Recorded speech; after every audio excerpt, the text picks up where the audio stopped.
तो आमे last session में श्रवण करते श्री कृष्ण नामाष्टक जो वर्णन कराई कि विशेषत्व दिखाई कि कम प्रयास रे अवहेलापूर्ण हो जदि जड़े भगवान नाम आभास प्राप्त होती ताहले सेमानंकर उद्धार हो पारिबो सेमाने भवबंधन मुक्त हो पारे तेणु से भगवान का आम नाम ग्रहण करती आमे कौन करती पंचतत्व महामंत्र गाती ये पंचतत्व महामंत्र कहीं गाती समस्ते भगवान का नाम जप करने पूर्वर ये पंचतत्व महामंत्र उपर टिके ध्यान करिवार अछि कि जो चैतन्य महाप्रभु नित्यानंद प्रभु अद्वैत आचार्य श्रीवास ठाकुर गदाधर पंडित तो समस्ते समस्त कृपा भिक्षा करुछन्ति आम बेले बेले आमे भगवान कृष्ण एवं तांको लीला संबंधी प्रसाद मानक जानती किंतु चैतन्य महाप्रभु आउ पंचतत्व समस्त जो रहिले तांको विषय में विशेष ध्यान दियंति ने किंतु वास्तव रे प्रभुपादंकर भावार्थ अनुसार यदि किए चैतन्य महाप्रभु को प्रसन्न करि पारुछि नित्यानंद प्रभु को प्रसन्न करि पारुछन्ति कि पंचतत्व को प्रसन्न करि पारुछन्ति से व्यक्ति ही केवल भगवान श्री कृष्ण का लीला रे प्रवेश करि पारिबो आमे चैतन्य महाप्रभुंकर जो कृपा अछि ताकू बॉयकॉट करिकी बायपास करिकी आगु को जाई परिबा नाही तेणु बहुत दृढ़तार सहित आम चैतन्य महाप्रभु तथा पंचतत्वंकर शरणापन्न हवा अछि चैतन्य महाप्रभु तांकर जीवन अवधि समय रे भौम लीला प्रकट समय रे से केवल 8टी पद वाला ये जो शिक्षाष्टकम अछि आमे गाउछे सेटा ही रचना करछन्ती तो यही शिक्षाष्टकम रो प्रथम श्लोक रे वर्णन कराई चेतो दर्पण मार्जनम यही चित्त रूप मिट कर दियो ए चित्त रूप दर्पण को हम कौन करियार अछि मार्जन करियार अछि आ जेबे हमें मार्जन करिवार प्रक्रिया हमको अनर्थ निवृत्ति भितर आसे तळे हम भजन क्रिया करंती आदौ श्रद्धा साधु संग भजन क्रिया अनर्थ निवृत्ति ये अनर्थ निवृत्ति कहा पाई स्वल्प समय लागि पारे कहा पाई बहुत अधिक समय लागि पारे किंतु अमर्थ निवृत्ति रे आमे तळे देखंती मोटा मोटा काम क्रोध लोभ मोह मद माश्चर्य ए सब जिंस आमे देखंती किंतु जीव तळे पूर्णतः कृष्णकर सेवक रूप रे उपस्थित हवा पाई चाहूछि वर्णना करा अछि कि जदि के भक्त हवा को अछि त तार हृदय पारदर्शी हवा दरकार तो माने तत्वदर्शी गुरुंक निकट रे शिष्य पारदर्शी रूप रे समर्पित हेले ता हृदय रे दिव्य ज्ञान प्रकाश पाइबो किंतु ए पारदर्शी हृदयटा केमिति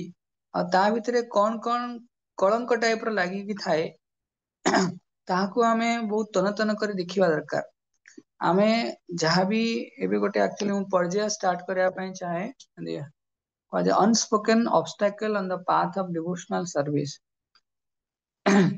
भक्ति विषय आमे कथा होचंती प्रभुपाद कहचंती कोन chant Hare Krishna and be happy किंतु ए भगवान कर नाम ग्रहण करिकी सुख को प्राप्त करवा आनंद को प्राप्त करवा या भितरे बहुत बड़ कौन कथा अच्छी आमे हुए तो कई भाई पारंती कई भाई पारंती ने किंतु जमती कौन नाच गाओ भक्त संगे आमे भक्त मान संगे नाचुचंती गाउचंती सुंदर भाव भगवान सेवा कर किंतु किछि जिनसटा आम हृदय रे साहित्य की एपर्यंत कृष्ण साहित्य की एपर्यंत भी रखिछंती जोटा हमको बेले बेले टॉर्चर करछि एजिटेट करूछि तो से जिनसटा कौन अनस्पोकेन आमे कथा हेइने तो से कथाटा कौन हेइने आमे निज कथा निज पेटर कथा निजे ही जानि परिबा आम पाखरे कौन कौन अनर्थ अछि जे पर्यंत आमे हृदय को समर्पण करिने तत्वदर्शी प्रामाणिक गुरुंक पाखरे से पर्यंत केबे भी संभव नुहे आमे हृदय को मार्जन करवा आ जे पर्यंत हृदय रे कलमश थिबो से पर्यंत आम जीवन रे जहाँ भी किछि भक्तिर अभिव्यक्ति आसीबो से समस्त अभिव्यक्ति शुद्ध नुहे अर्थात आमे शुद्ध भक्ति रे उपनीत हेइ परिबानी तेणु सेइथिपाई हमको जितेबाला भगवान कर नाम करूछंती नाम सांगरे आमे जब प्रथम नाम जप कले हमको आ लगी गोटे माला करया पाई तापर दुई माला करया पाई आमे नाम रे कोन बड़ी बड़ी चलेला हमर काउंटिंग बड़ी बड़ी चलला କିନ୍ତୁ गुणात्मक मान दृष्टि आम कि सतर्क हेले किंतु आहुरी आमको जीवार अच्छी से आम बहुत गुड़ा कथा ହେଇने एपर्यंत से भक्तिर वर्णना करा जाए एमती गोटे प्रकार भक्ति अच्छी जोटा कहते तरंगी रंगिणी घन तरला विविध विकल्प एम से भक्तिर कैटागोरी अच्छी जो तरंगी रंगिणी कहले भक्ति तरंगायित भक्ति अर्थात आम भक्ति केतବେଳେ बढ़ी जाउची केतବେଳେ आम सत्व गुण रे अछंती आ केतବେଳେ रज गुण रे अछंती कि तम गुण रे अछंती केतବେଳେ भक्तिर गुणात्मक मान कमी जाउची अर्थात शुद्धता कमी जाउची तेणु प्रथमे तो आम तीन गुण अच्छी सत्वगुण रजगुण एवं तम गुण ये तीन गुण अनुसार आमर भक्ति प्रभावित होची तो आमको धीरे धीरे धीरे धीरे तम गुण भक्ति सत्वगुण आसियार अच्छी एमती किए प्रथम किसी दिन स्नान न करके नाम जप करथिले तो एबे स्नान करके नाम जप करार अच्छी केतବେଳେ कि आम चल चल नाम जप करथिले तो गोटे जगह शांत होइकी बसिकी नाम जप करार अच्छी तो यही सब जिन कौन सत्व गुण को आमको प्राधान्य देवार अच्छी आम आचमन करार अच्छी आम भगवान नाम जप करने समय कौन सी इतस्तत न देखिकी भगवान नाम उपर ध्यान केंद्रित करार अच्छी प्रति महामंत्र को श्रवण करार अच्छी तो या द्वारा हम सत्व गुण धीरे धीरे स्थित हवा तो जिते आम रजगुण था कि तम गुण था आम भक्ति डाउन लगे आमको उत्साहित लगे भक्ति तेणु बहुत गुड़ा जिनस अच्छी आम कथा है से कहली अनस्पोकेन ऑब्स्टेकल ऑब्स्टेकल कहीं आमको बाधा आम भक्ति साजुची आमको ऊपर लगुच कहती ना बटरिंग करवा मस्का मारिवा आमको लगुच भक्तिटा बहुत सुंदर भक्तिटा वास्तव में सुंदर जिते तार पारदर्शी स्वभाव टा आम जाना कि भक्ति आमको केते मात्रा अपलिफ्ट कर देखो आम नामाष्टक पढ़ी आसिले कि जड़े भक्तिर आभास आउ स्वल्प निष्ठा माने स्वल्प मात्रा रे कि निष्ठापर भाव में भक्ति कले जड़े भगवान बहुत गुड़ा जिन प्रति प्रकाशित होची आम हृदय एपर्यंत से भी प्रकाशित होनी आमको केते दूर जीवार अच्छी भावतु तेणु से प्रभुपाद को जड़े किए पचारे प्रभुपाद आम गोटे मुहूर्त समय आम कौन पूर्ण रूपे आत्मसमर्पण कर हाँ प्रभुपाद कहले प्रभुपाद कहती कहले कर आम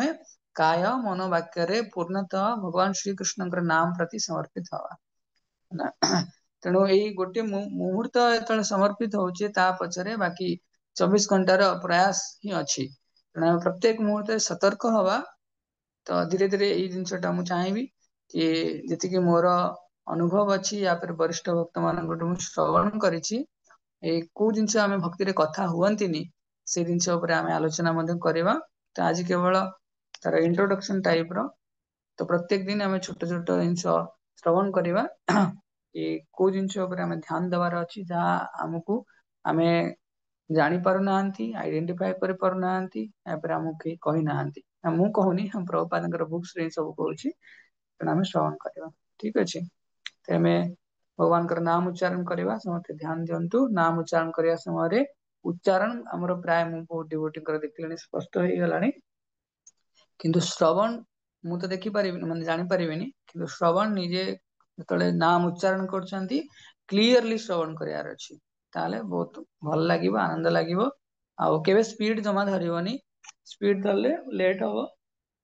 किंतु धीरे धीरे कर बहुत सुंदर भाव नाम जप कर टाइम सर ठीक अच्छे तेज नाम जप कर वैष्णव प्रणाम मंत्र वैष्णव माने वांछा कल्पतर सदृश क्षमाशील दयार सागर और पतित जीवन उद्धारकारी